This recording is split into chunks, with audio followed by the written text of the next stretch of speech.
तो प्रश्नावली 1.1 हम देखेंगे यहाँ पे। जो यहाँ पे एक क्वेश्चन दिया गया है, दिया है क्वेश्चन कि क्या शून्य एक परमेय संख्या है। परमेय संख्या है क्या, इसे आप p बटा q के रूप में लिख सकते हैं, जहाँ p और q पूर्णांक है और q नॉट इक्वल टू 0 यहाँ पे दिया गया। ठीक है, प्रश्नावली हमारा 1.1 है। इसमें क्वेश्चन नंबर 1 क्या बोल रहा है, क्वेश्चन दिया है हमारा कि क्या आप बताइए कि शून्य एक परमेय संख्या है। अब देखिए, तो पहली बात कि हाँ शून्य एक क्या है, देखिएगा हाँ शून्य एक परिमेय संख्या है। ठीक है, ये तो हमारा आंसर हो गया। लेकिन कैसे, परमेय संख्या क्या होता है, तो परमेय संख्या वह होता है जो p बटा q के रूप में हो। देखिए जैसे यहाँ पे ये हमारा परमेय संख्या हो गया। ठीक है,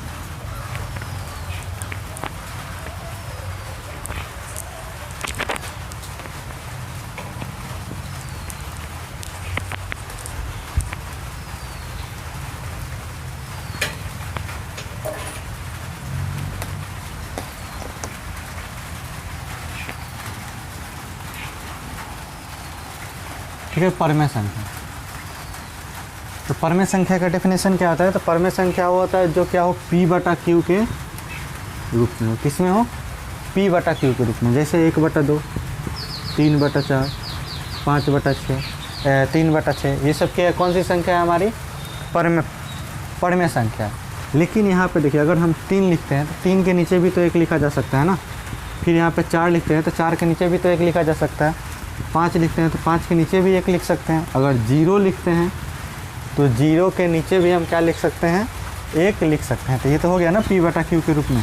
ये क्या हो गया हमारा p बटा q के रूप में हो गया। तो क्या हो गया, ये सब हमारी ये भी संख्या कौन सी हो गई, परमेय संख्या। यानी आपसे पूछा जाएगा 3 कौन सी संख्या है, 3 हमारा कौन सी संख्या है, परमेय संख्या है। तो 0 है तो 0 में 1 से भाग देंगे तो क्या आएगा, 0 आएगा। लेकिन 1/0 हमारा ये परमेय संख्या नहीं होगी, तो ये हो जाएगा अपरिभाषित। तो यहाँ पे क्या हो गया कि हाँ शून्य एक कौन सी संख्या है, परमेय संख्या है। क्वेश्चन नंबर 2 देखिए, क्वेश्चन नंबर 2 दिया है 3 और 4 के बीच में 6 परमेय संख्या लिखिए। 3 और 4 के बीच में 6 परमेय संख्या लिखिए। तो 3 और 4 के बीच में अगर परमेय संख्या हमको लिखना है तो कैसे लिखेंगे, क्वेश्चन क्या है हमारा, 3 और 4 के बीच में 6 परिमेय संख्या।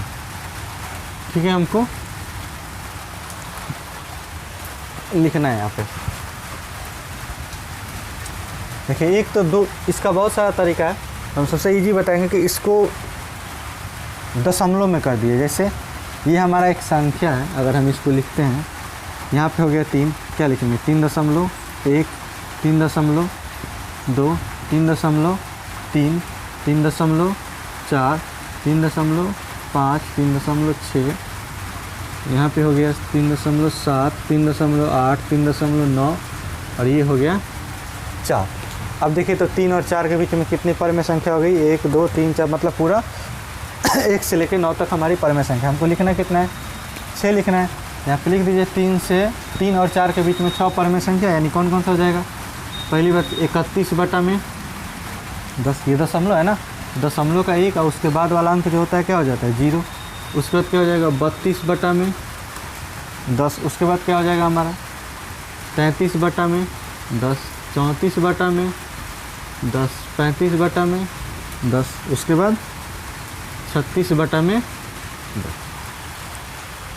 ठीक है, ऐसे तो 6 परमेय संख्या मतलब लिख सकते हैं। अगर क्वेश्चन किया जाए कि 3 और 4 के बीच में कितनी परमेय संख्या आ सकती हैं, तो 3 और 4 के बीच में अनंत परमेय संख्या आ सकती है। कितनी, अनंत, आप इसे गिन नहीं सकते। मान के चलिए 3 और 4 के बीच में यहाँ पे कितने परमेय संख्या आई, 9। अब हम इसको भी अगर हम तोड़ें ना, यहाँ पे अगर हम इसको भी लिखें तो ये देखिए हमारा क्या हो जाएगा, इसको हम तोड़ते हैं। ठीक है, तो ये हो जाएगा 3.1 और यहाँ पे हो जाएगा 3.2। देखिए अभी इसके बीच में हम लिख रहे हैं, ये सबको छोड़ रहे हैं। ठीक है, तो यहाँ पे 3.1 है तो क्या लिखेंगे 3.11, 3.12, 3.13, 3.14, 3.15, 3.16, 3.17, 3.18, 3.1। अब देखिए इन दोनों के बीच में इतना परमेय संख्या हो गया। ये भी तो 3 और 4 के बीच में है। फिर आप इसमें लिखिए, फिर मतलब लिखते चले जाइए। तो 3 और 4 के बीच में कितनी परमेय संख्या आएंगी? 3 और 4 के बीच में हमारा जो है अनंत परमेय संख्या आएगा। ठीक है, तो ये हमारा 6 परमेय संख्या। आप इसको आप काट कर भी लिख सकते हैं। यहाँ पे अगर आपको काटना है तो 31/10 हो गया, फिर से काट दीजिए तो 16 और 5, 16/10 हो गया। 33/10 नहीं कटेगा, ये कट जाएगा। 17 और 5 यानी 17/5, ये 5 7 35, 5 दूनी 10, 7/2 और ये हो जाएगा 18 और 5 यानी कि 18/5। तो ये हमारा परमेय संख्या होगा। ठीक है, आगे देखिए क्वेश्चन दिया है 3 और 4 के बीच में 5। यहाँ पे क्वेश्चन नंबर 3 में दिया है कि 3/5 और 4/5 के बीच में 5 परमेय संख्या लिखिए। कितना? 3/5 और 4/5 के बीच में 5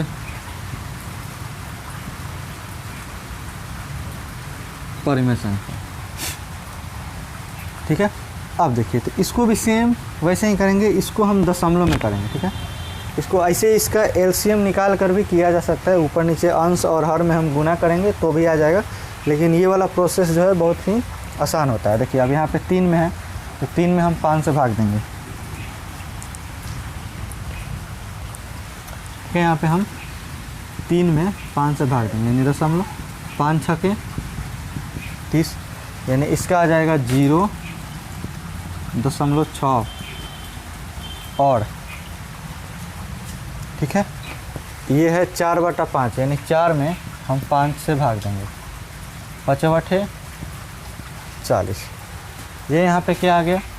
0.8। अब इनके बीच में हमको लिखना है परमेय संख्या, तो इसके बीच का अंक क्या हो जाएगा? ये बीच का अंक हो जाएगा, देखिए 0.61, 0.62, 0.63, 0.64 और 0.65 होगा। और भी आगे होगा, लेकिन हमको लिखना कितना है? सिर्फ 5 ही परमेय संख्या लिखना है। तो हम इसको अब यहाँ पे पकड़ेंगे और इसको यहाँ पे लिखेंगे 3/5 और 4/5 के बीच 5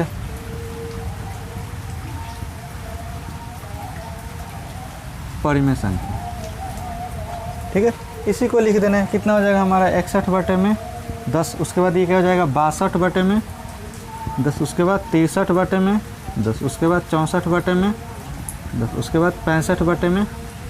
अब आप इसको काट सकते हैं। 61/10 ये कटेगा तो 3 1 5 यानी 31/5। ये 63/10 ये वाला क्या हो जाएगा?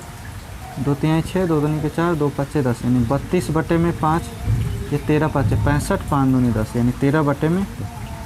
तो ये हो गया कितना हमारा? 5 परमेय संख्या। ये हमारा 1 से लेकर 3 तक क्वेश्चन हुआ। आगे देखिए 4 नंबर क्वेश्चन में इसमें सत्य और असत्य बताना है। कौन सा कथन सत्य है और कौन सा कथन असत्य है, इसको हम यहीं पे बता रहे हैं। ठीक है, क्वेश्चन नंबर 1 2 3। पहला दिया है हमारा कि प्रत्येक परमेय संख्या एक पूर्ण संख्या होती है। ये बताना है कि यह जो है सही है या गलत है। क्या बताना है? कि प्रत्येक प्राकृत संख्या एक पूर्ण संख्या होती है। तो आप बताइए प्राकृत संख्या क्या होता है? तो प्राकृत संख्या गिनती की संख्या को हम क्या कहते हैं? प्राकृत संख्या कहते हैं। जैसे 1 2 3 4 5 6 यहाँ तक डॉट डॉट आप चले जाइए तो उसको हम क्या बोलेंगे?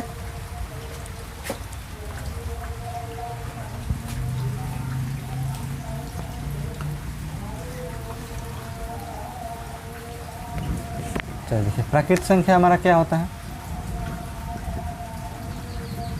प्राकृत संख्या 1 2 3 4 5 ... ये हमारा क्या हो गया? प्राकृत संख्या। पूर्ण संख्या क्या होता है हमारा? पूर्ण संख्या 0 1 2 3 4 5 ... यानी ये भी अनंत तक जाएगा। ठीक है, ये भी अपरिभाषित है। प्राकृत संख्या अनंत तक जाएगा, पूर्ण संख्या अनंत तक जाएगा। तो इसमें बोल रहा है कि क्या प्राकृत संख्या जो है पूर्ण संख्या होती है? तो आप देखिए, तो ये जो प्राकृत संख्या ये पूर्ण संख्या में है नहीं, है ना? तो प्राकृत संख्या पूर्ण संख्या में होती है। तो ये कथन जो है क्या है हमारा?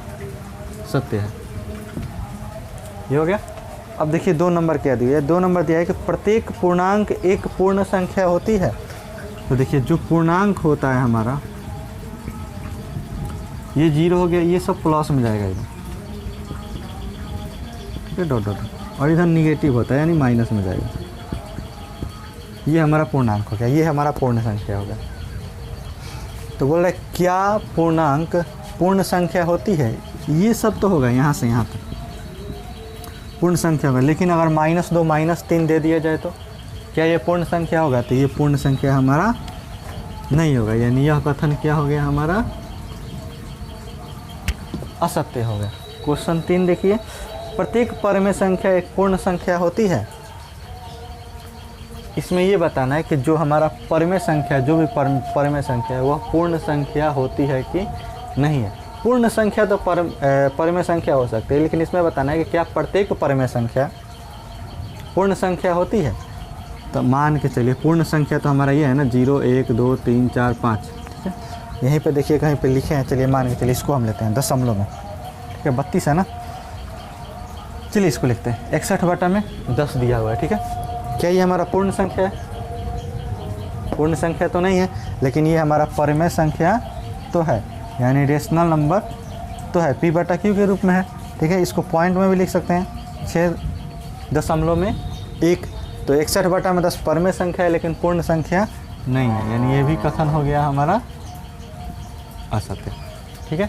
तो ये आपका प्रश्नावली 1.1 हो गया हमारा पूरा कंप्लीट।